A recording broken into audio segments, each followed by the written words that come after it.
know that I'm never at a loss for words. But I am tonight.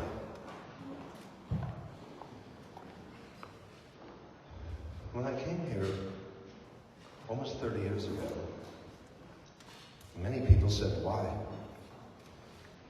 You just created the #1 restaurant in America.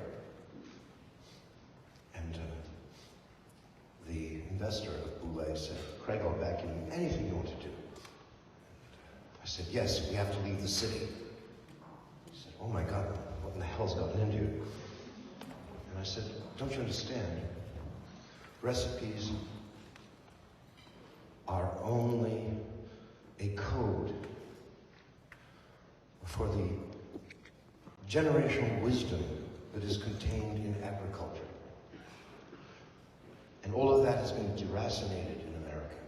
We now lived in a world 30 years ago in which plant agriculture was water disguised as plants.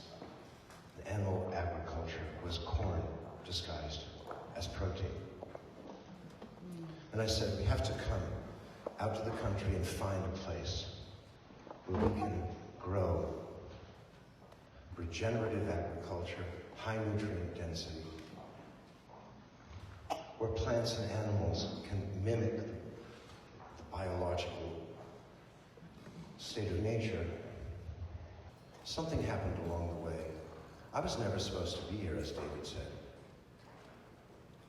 The day I told my mother, I'm not going to go to Harvard Medical School, I want to become a chef. She locked herself in a room for 3 weeks and cried desperately. And she should have, because she was born in France during the Nazi occupation. And her mother and father owned a restaurant. He was a leader of the resistance in Cognac.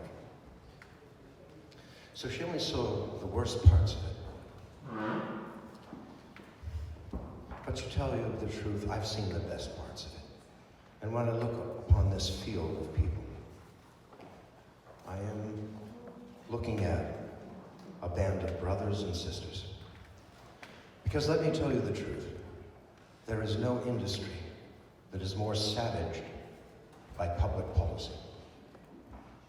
There's no industry that is more savaged by the tax code, and yet we get up and do it every day.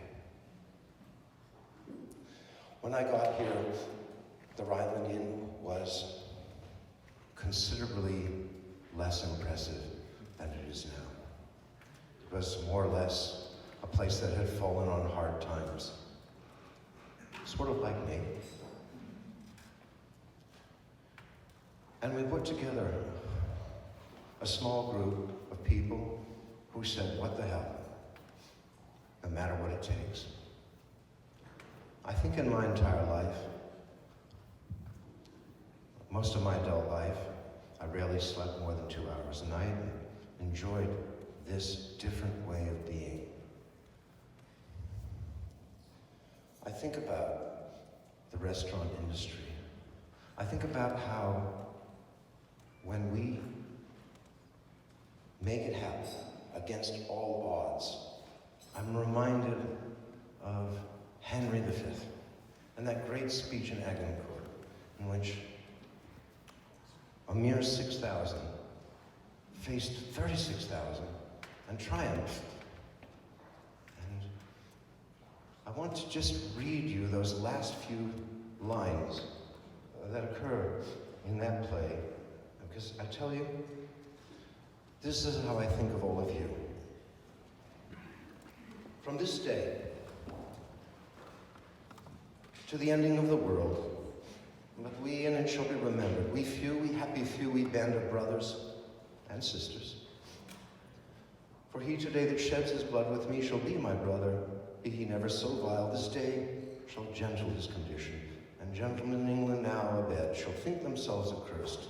They were not here, and hold their manhoods cheap, while any speaks that fought with us upon St. Crispin's Day. I cannot think of another industry where so much is given for so little, and yet what we get because of that. I salute you all. Thank you very much.